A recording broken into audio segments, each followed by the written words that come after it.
Well, Sagittarius, welcome again. I'm Dadhichi, and you've got to curb your impulse, especially with money this month. It's February 2016, and I'm looking at your horoscope here, the Western tropical system. For those of you that know your lunar sign or your rising sign, you could apply some of what I'm going to tell you today to those horoscopes as well. We see the Moon and Mars in your 12th house, the house of expenses, and generosity. Be generous to a fault usually, but be careful, because the reason I say there's a bit of impulse and maybe expense looming is because of the profit planet Venus for you, the ruler of your 11th house, in the second house. Normally quite a good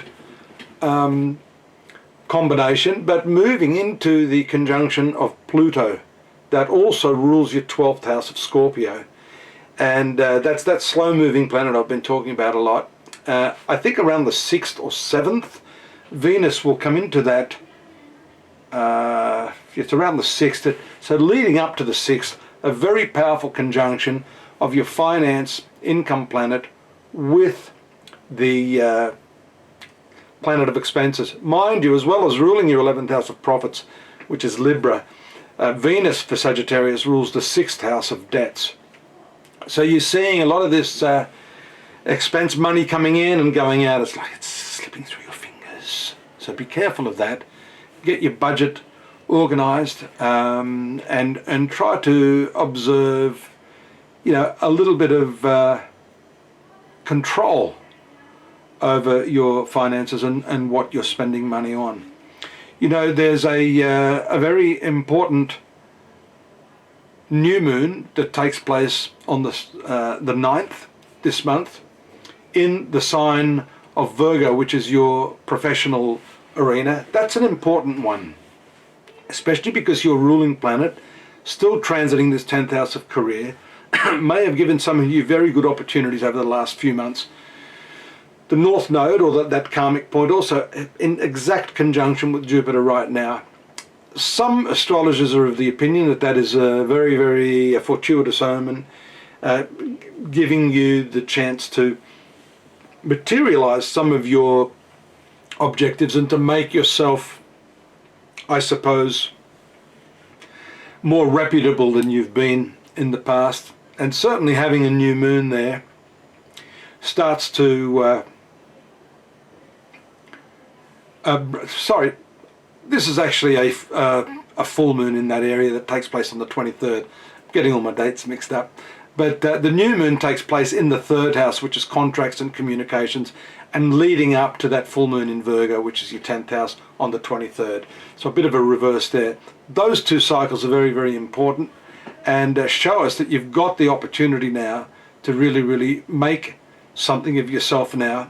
Jupiter still continues to transit in this area for quite a few more weeks now. So use the power of the moon, which rules your 8th house of research and deeper, intimate understanding of things, to showcase what you can do. And don't be afraid, especially on the new moon around the 9th, the 10th, to really ask for what it is that you want. The sun happens to be in this part of the horoscope now for you, Sagittarius. And don't forget that that 3rd house is the house of valor and courage. So you've got the sun there, then we see Mercury moving to that position on the 14th, straight after that new moon on the 9th. So there's a lot of energy in that 3rd house, and if you've been a little reluctant or afraid of making a move, this is the house of valor and courage, showing us that you are quite prepared now to take that big leap. Mercury, by the way, rules your 7th house of marriage or intimate partnerships. Moving to the 3rd house of your horoscope could indicate a journey by your partner, a change in relationship, or a new approach to the way you've been dealing with your relationships generally. Mars is a lucky planet for you.